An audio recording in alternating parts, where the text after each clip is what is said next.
முகில் எஃப்எம்மின் தமிழ் நெஞ்சங்கள் அனைவருக்கும் இனிய வணக்கங்கள். உங்களுக்காக முகில் எஃப்எம்ல சுற்றுலாக்காக சிறப்பான ஒரு நிகழ்ச்சி தான் ஊரை சுத்தி ஊரை பத்தி. சுற்றுலால இன்றைய தினம் நாம பார்க்கக்கூடியது தெற்காசியாவிலேயே ரொம்ப பிரசித்தி பெற்று விளங்கக்கூடிய ஒரு சுற்றுலா தலம் இலங்கை அப்படின்ற ஒரு ஞாபகம் எல்லாருக்கும் வரும். இலங்கையை பொறுத்த வரைக்கும் எல்லா நாட்டு மக்கள் மத்தியிலேயும் ஒரு நல்ல பெயர் இதுக்கு இருக்கு. பண்டைய காலம் தொட்டு இன்றைய காலம் வரை பிரசித்தி பெற்ற ஒரு சிறந்த சுற்றுலா தலமாக அழகாக அமைந்திருக்கு.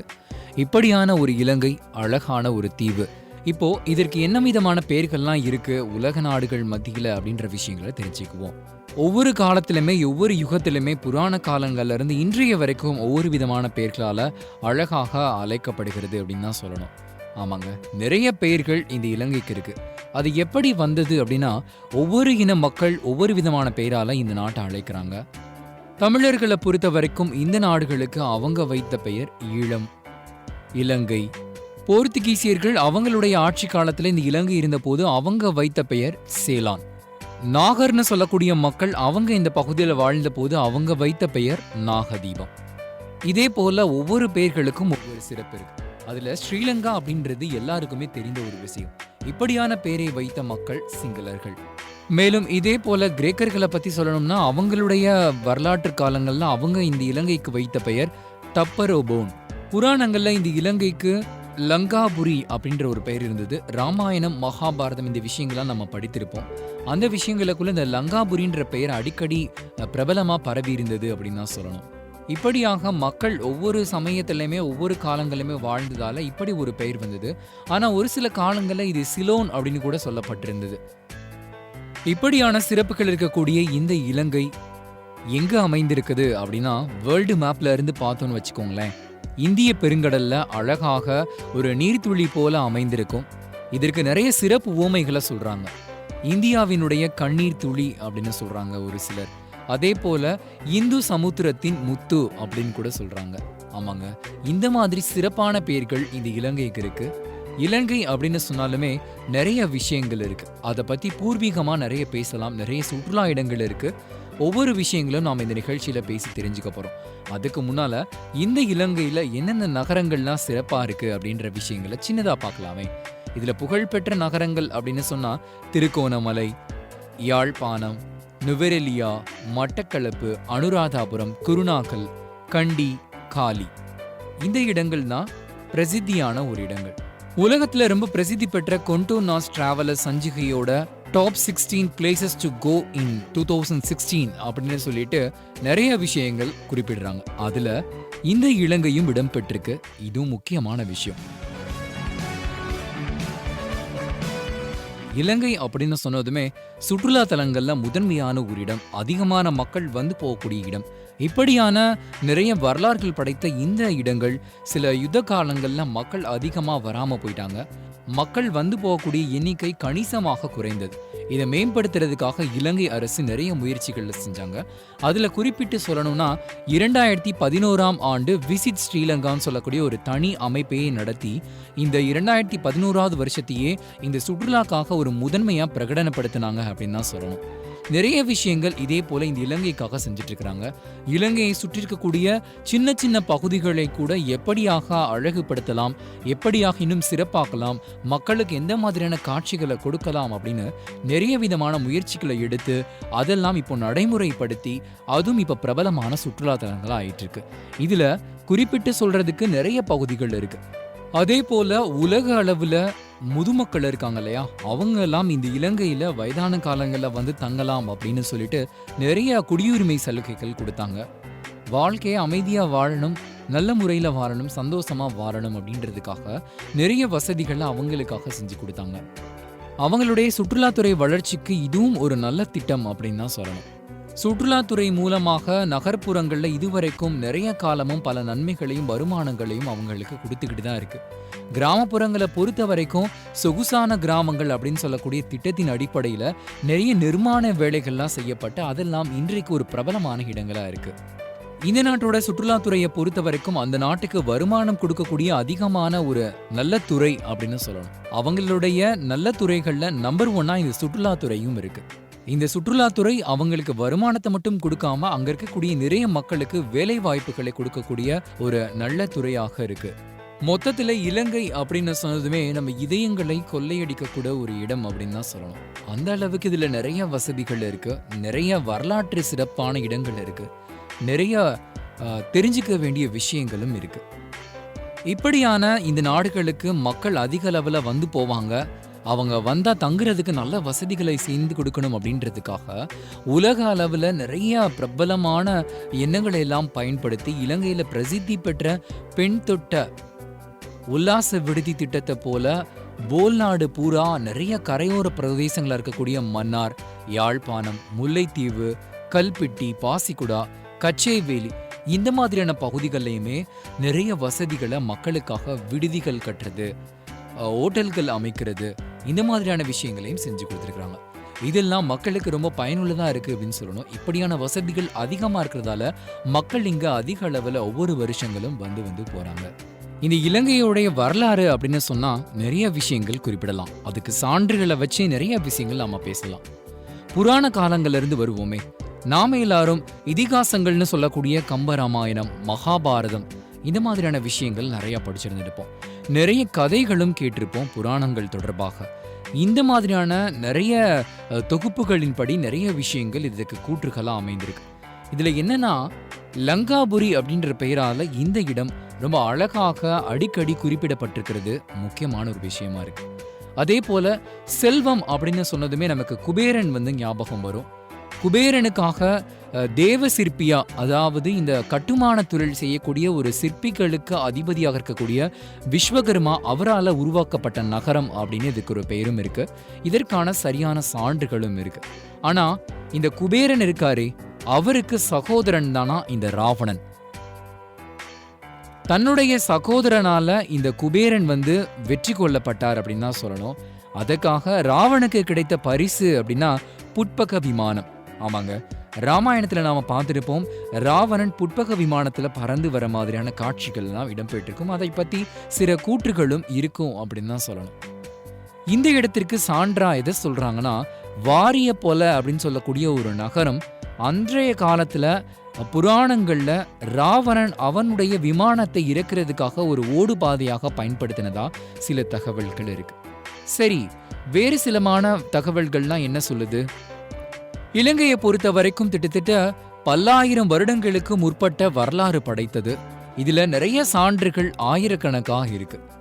இதை பொறுத்த வரைக்கும் காலங்களை நிறைய வகைப்படுத்துறாங்க. அதுல பழங்கற்காலம், இடைக்கற்காலம், இரும்பு காலம்னு சொல்றாங்க.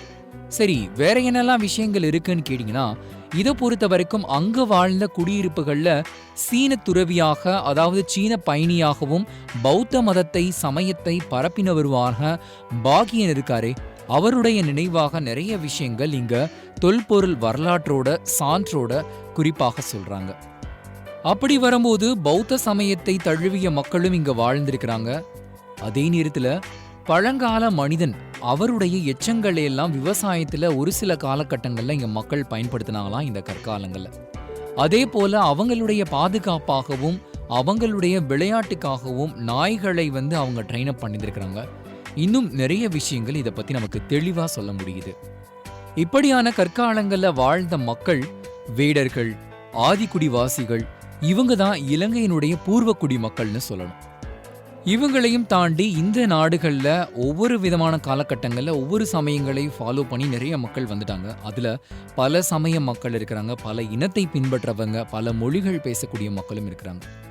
இப்படியாக சொல்லும்போது சிங்களர்கள், இலங்கை தமிழர்கள், இலங்கை சோனகர்கள், இந்திய வம்சாவளியைச் சேர்ந்த தமிழர்கள், பரங்கியர்கள், இலங்கை மலாயர்கள், இலங்கை ஆப்பிரிக்கர்கள், இந்த மாதிரியான விஷயங்களை சொல்லலாம். மேலும் வேடுவர்னு சொல்லக்கூடிய மக்கள் பழங்குடியினரா இன்னும் வாழ்ந்துட்டு இருக்கிறாங்கன்னு சரியா சொல்லப்படுது. ஊரை சுத்தி ஊரை பத்தில நாம இலங்கையை பத்தி நிறைய விஷயங்கள் பேசிட்டு இருக்கிறோம். இலங்கையை பத்தி நிறைய விஷயங்கள் பேசிட்டு இருக்கிறோம் ஊரை சுத்தி ஊரை பத்தி நிகழ்ச்சியில. அடுத்ததா ஒரு நாட்டுடைய பெருமையை அழகாக எடுத்து சொல்லக்கூடிய அங்க இருக்கக்கூடிய கலாச்சாரம்.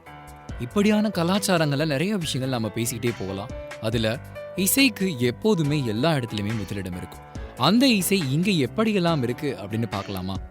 ஒவ்வொரு மக்களும் ஒவ்வொரு இனங்களை ஒவ்வொரு சமயங்களை தழுவிருந்தாங்கன்னு பேசணும். அப்படியான மக்கள் அவங்களுக்கே உரிய பாரம்பரிய இசைகளை பின்பற்றுறது தான் மரபு. அப்படியான வரலாறும் நிறைய இருக்கு. இதுல வரலாற்று ரீதியான அதிகமான ரொம்ப பிரபலம் அடைந்த ஒரு இசைகள் அப்படின்னு சொன்னா அதனுடைய பட்டியல் பெரிதாகிக் கொண்டே தான் போகும்னு சொல்லணும். தமிழர்களுக்கு எப்போதுமே நல்ல ஒரு மதிப்பு இருக்கு இந்த நாட்டுல.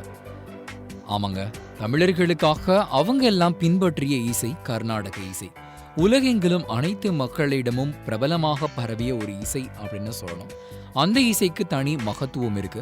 இதையும் தொடர்ந்து பூர்வீக இசைகள் அப்படின்னு சொன்னா இங்க இருக்கக்கூடிய பரங்கி இன மக்கள் அவங்களுடைய பாரம்பரிய இசையான பரங்கி இசையை பயன்படுத்துறாங்க. வேறு என்ன சொல்றாங்கன்னா, இஸ்லாமிய மக்களும் இங்க அவங்களுடைய ஆதிக்க காலங்களில் வாழ்ந்த போது அவங்க பின்பற்றியிருந்தக்கூடிய இசைகளும் இருக்கு அப்படின்னு சொன்னாங்க. இதையும் தவிர நாட்டார் இசை அப்படின்னு சொல்றாங்க. அதையும் தாண்டி வேறு சில மக்கள் அவங்க பிரபலா பயன்படுத்தக்கூடியது அப்படின்னா கண்டிய இசை. இந்த இசை சிங்களர்களோட தொடர்புடையது. இப்படி நிறைய விஷயங்கள் இருந்தாலும் அடுத்ததா இங்க பேசப்படக்கூடியது நடனம். இசையோட இந்த நடனமும் ஐக்கியமாயிடும் இல்லையா?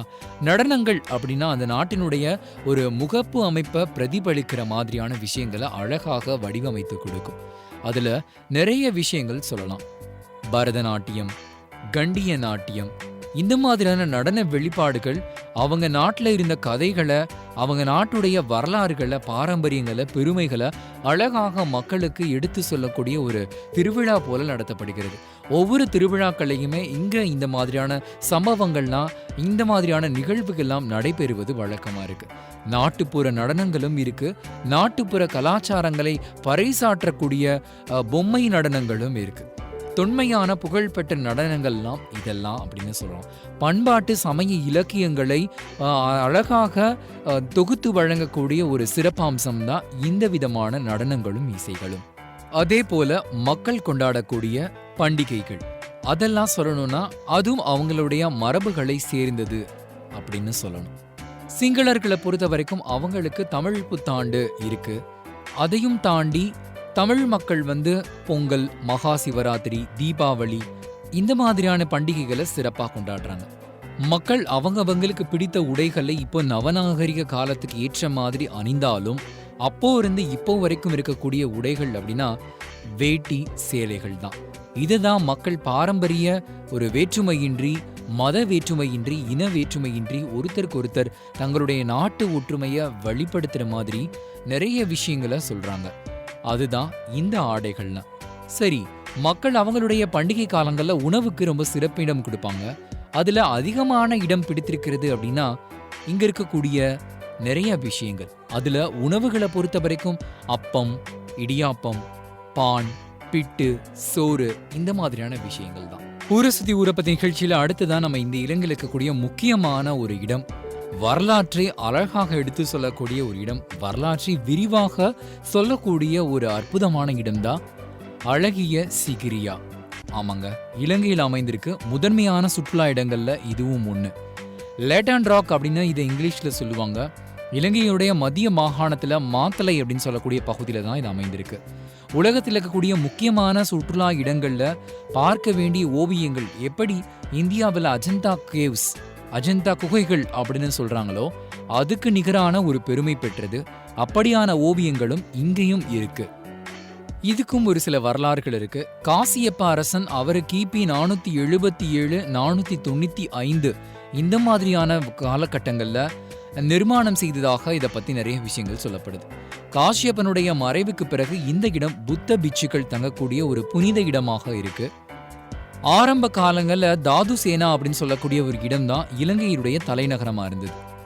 அப்போ இலங்கையை ஆட்சி செய்துட்டு இருந்த இந்த காசியப்பனுடைய மகன் அவருடைய தந்தையவே கொன்னுட்டு அவர் தந்தையை அப்படியே செவத்திலேயே உயிரோட வைத்து புதைத்து, அதுக்கப்புறமா அவருடைய தலைநகராக இருந்த அனுராதாபுரத்தை விட்டு சிகரியாவுக்கு தலைநகரம் மாத்தினதாக நிறைய செய்திகள் சொல்லப்படுது. இதே சிகரியா மீண்டும் சில காலங்களுக்கு அப்புறம் காட்சியப்பனுடைய சகோதரர்களால மீண்டும் படையெடுக்கப்பட்டு தலைநகர அனுராதாபுரத்துக்கு மாத்தினாங்களாம். இதுக்கப்புறமா 16ல இருந்து 17ஆம் நூற்றாண்டுகள்ல இது கண்டியினுடைய ராஜ்யத்தின் பாங்காக இருந்ததுன்னு தான் சொல்லணும். இப்படியான இடங்கள்ல ஒரு பெரிய மலை ஒன்று இருக்கு. கிட்டத்தட்ட 470 மீட்டர் உயரம் இருக்கக்கூடிய ஒரு சிங்க வடிவிலான பாறை அப்படின்னு சொல்லலாம். இதனுடைய உச்சியில ஒரு பெரிய அரண்மனையை அமைக்கலாம். அந்த அளவுக்கு ஏராளமான வசதிகள் இருக்கு. இந்த மலையை பார்வையிடுறதுக்கு கொஞ்சம் பார்த்து தான் போகணும். கொஞ்சம் இளவட்ட ஆட்கள் போறதுலாம் நிறைய சிறப்பான ஒரு விஷயங்கள். ஏன் அப்படின்னா இந்த இடங்கள்ல தண்ணீர் கொண்டு போகிறது ரொம்ப முக்கியமான ஒரு விஷயம். குடிக்கிறதுக்கு தேவையான நீரை வந்து நம்ம தான் வச்சுக்கிறணும். வேற எந்த விஷயங்களும் அங்கே எதிர்பார்க்க கூடாது. இந்த இடங்களுக்கு போகிறதுக்கு கைடு வந்து நமக்கு தேவையில்லை. நாமளாக அழகாக பார்த்துட்டு நிறைய விஷயங்களை நாமவே கற்றுக்கலாம். போக்குவரத்து வசதிகளும் அந்த அளவுக்கு பெருசாக ஒன்றும் இல்லை இந்த இடத்துக்கு போகிறதுக்கு மட்டும். ஒரு சில இடங்களுக்கு தேவையான வசதிகள் மட்டும் இருக்குது அப்படின்ற விஷயங்களை சொல்லணும். அடுத்தது இலங்கையில் வேறு என்னென்ன இடங்கள்லாம் இருக்குது அப்படின்றத பேச போகிறோம். இலங்கை அப்படின்னு சொன்னதுமே அதனுடைய தலைநகர் கொழும்பு அப்படின்னு தான் நமக்கு ஞாபகம் வரும். இங்கே தான் ஏர்போர்ட் எல்லாமே அமைந்திருக்கு. போக்குவரத்து வசதிகள் ஏராளமாக இருக்குது. உலகத்தில் இருக்கக்கூடிய நிறைய நாடுகளை இணைக்கக்கூடிய நிறைய விமான சேவைகள் இங்கே இருக்குது. நிறைய ஃப்ளைட்ஸ் வந்து போகுது. எப்போ வேண்டுமானாலும் இங்கே வந்து இறங்கலாம். நிறைய இடங்களுக்கு சுற்றி பார்க்கலாம். இலங்கையை பொறுத்த வரைக்கும் அதனுடைய பண மதிப்புகள் அப்படின்னு சொன்னால் ரூபாய் தான். இலங்கைக்கு நிகரான இந்திய மதிப்புகளும் இருக்குது. இந்திய ரூபாய்களும் அதே போல தான். சரி, வேற என்ன இலங்கையில் என்னென்ன இடங்கள்லாம் இருக்குது அப்படின்ற விஷயங்களை இப்போ ஒவ்வொன்றா பார்க்கலாம். புராணங்களில் இந்த இலங்கைக்காக நிறைய சிறப்பம்சங்கள் இருக்குது. அதுக்கு ஒவ்வொரு இடத்துக்கும் ஒவ்வொரு விதமான வரலாறுகளை சொல்கிறாங்க. என்னென்ற விஷயங்களை பார்ப்போமா? சீதாதேவியை கடத்திட்டு வந்த ராவனுடைய புஷ்பக விமானம் இறங்கின இடம் இந்த வெரன்கண்டோட்டா. அடுத்ததா ராவணனுடைய தலைநகருக்கு தென்கிழக்கு கடற்கரையில் அமைந்திருக்கக்கூடிய கோட்டை தான் ராவண கோட்டை. சீதாதேவி இங்கு தான் சிறையில் வைக்கப்பட்டிருந்தாங்களாம். அதே சீதாதேவி இன்னொரு இடத்துலையுமே சிறை வைக்கப்பட்டிருந்தாங்களாம். அப்படியான ஒரு கோட்டைக்கு சீதா கோட்டுவான்னு சொல்றாங்க. இங்க தான் மண்டோதரி வாழ்ந்ததாக சில தகவல்கள் சொல்லப்படுது. அடுத்ததா சீதையை தேடி ஸ்ரீராமன் வர்றாரு அப்படின்றத ராவணன் வந்து தெரிஞ்சுக்கிறான். சீதை கோட்டுவால இருந்து இந்த சீதாதேவிய ரதத்துல வச்சு வேற இடத்துக்கு அழைத்து வந்தானாம், சிறை வைத்தானாம். சீதா கோட்டுவால இருந்து அசோக் வாடிகான்னு சொல்லக்கூடிய இடம்தான் அது. போகக்கூடிய வழிகள்ல ராவனுடைய ரதம் சென்ற பாதையும் அசோக வாடிகால சீதையினுடைய கோவிலையும் நாம பார்க்க முடியுது. அடுத்தது இந்த சீதாதேவிய பல இடங்கள்ல ராவணன் மறைத்து வைத்திருந்த இடம்தான் ராவணகோடா. அங்கு ஒரு பிரபலமான மலைக்குகை இருக்கு. அதற்கான பாதையும் உள்ளடக்கிய ஒரு பகுதி தான் இந்த இடம். சீதாதேவி சிறை வைக்கப்பட்ட வேறு சில இடங்களும் இருக்கு. அதுதான் நுவரெலியாக்கு அருகாம இருக்கக்கூடிய சீத்தை எலியா மற்றும் இஸ்திரிபுரா. இலங்கையில் இருக்கக்கூடிய முக்கியமான ஒரு இடம் தான் ஸ்திரீபுரா. 100 மீட்டர் நீளமுள்ள குகைகள் அமைந்த ஒரு அழகான மலை பிரதேசம் தான் இது. சீதைக்கு காவலாக பெண்கள் பலரை ராவணன் நியமித்தாராம். அப்படியான ஒரு இடம் தான் இது. கணவனை பிரிந்த துக்கத்துல சீதாதேவி பயங்கரமான ஒரு துயர்ல இருந்தாங்க. அவங்க சிந்தின ஒவ்வொரு கண்ணீரும் அங்க ஒரு பெரிய கண்ணீர் குளமாவே உருவாச்சு. அப்படியான இடம் தான் சீதை கண்ணீர் குளம். இந்த இடத்துக்கு போற வழியில பயங்கரமான பூக்கள் இருக்கு. இந்த பூக்களுக்கும் சீதை பூக்கள் அப்படின்னு பேர் வச்சுட்டாங்களாம். சீதையை கடத்திட்டு போறான் ராவணன். போற வழியில சீதைக்கு சாப்பாட்டுக்காக ஒரு சில அரிசி உருண்டைகளை தந்தானாம். ஆனா அதை இந்த சீதாதேவி தூக்கி எறிஞ்சாங்களாம். அப்படி அவங்க தூக்கி எறிஞ்ச அந்த அரிசி உருண்டை விழுந்தி சிதறின இடம்தான் சீதா கூலி. அடுத்ததா ராவணன் தன்னை கடத்திட்டு போறான் அப்படின்னு தெரிஞ்சதுமே சீதாதேவி ரொம்ப அறிவோட என்ன பண்ணாங்களாம், வந்து போன பாதையை திரும்ப காட்டணும் இல்லையா, எப்படி இவன் எந்தெந்த வழிகள்லாம் கூட்டிட்டு வந்திருக்கான்றதுக்காக தான் அணிந்திருந்த ஒவ்வொரு அணிகலன்களையும் எல்லாம் அங்கங்க செதறிக்கிட்டே வந்தாங்களாம். அப்படியான இடங்கள் தான் கொண்டக்கல்லை அப்படின்னு அழகா சொல்றாங்க. ராவனுடைய வரலாற்றுல தன்னுடைய தாயாருக்கு அவன் இறுதி கடன்கள் எல்லாம் செய்த இடம் தான் கன்னியா. ராவண யுத்த இடம் நிகழ்ந்த ஒரு இடம் தான் இந்த யுத்த கணவான்னு சொல்லக்கூடிய பகுதி. ராவனுடைய சேனைகள், அதே போல ராமனுடைய யுத்தம், இது எல்லாமே வாஸ்காமுவான் சொல்லக்கூடிய இடத்துல நிகழ்ந்ததாக சில செய்திகள் குறிப்பிட்டிருக்கு. அதே போல தனுவிலா, எலக்கே, லக்கலா இந்த மாதிரியான நிறைய பொற்கட்டு மேடைகளும் இங்க அமைந்திருக்கு. அடுத்தது அங்க இருக்கக்கூடிய அழகான ஒரு குளம் தான் நீலாவரி.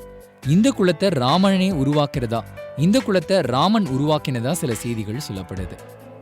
தன்னுடைய படை வீரர்கள் வந்தாங்க இல்லையா, அவங்களுக்கு தாகம் ஏற்பட்டிருக்கும். அந்த தாகத்தை தீர்க்கிறதுக்காக தன்னுடைய அஸ்திரத்தை எடுத்து வீசினாராம். அப்படி வீசிய இடம்தான் இங்க ஒரு குளமா உருவாச்சு. அடுத்ததான் நம்ம எல்லாருக்கும் தெரிஞ்ச விஷயம், ராவணன் அனுமனுடைய வால்ல நெருப்பை வைத்து கட்டிய இடம்தான். அனுமனுடைய வால்ல நெருப்பு வைக்கப்பட்ட இடம்தான் உசஸ்கோடா. இலங்கையில நீலாவரி, அதாவது பஞ்சமுக அனுமன் மற்றும் ரட்டோட்டா பக்த அனுமன் ஆகிய 2 இடங்கள்ல அனுமனுக்கு புகழ் பெற்ற கோவில்கள் இருக்கு. இலங்கையில ரெட்டோட்டான்னு சொல்லக்கூடிய இடத்துல ராமனுடைய பெயராலே அழகான ஆலயமும் அமைத்திருக்கிறாங்க. இதுவரையும் நீங்க ஊரை சுத்தி ஊரை பத்தி நிகழ்ச்சியில இலங்கையை பத்தி நிறைய விஷயங்கள் பேசணும். இதுவரையும் உங்களோட பேசி கொண்டிருந்த நான் ஆர்ஜே வினோத். மீண்டும் இன்னொரு ஊரை சுத்தி ஊரை பத்தி நிகழ்ச்சியில மற்றொரு இடத்துல இருந்து உங்களை சந்திக்கிறேன். நன்றி, வணக்கம்.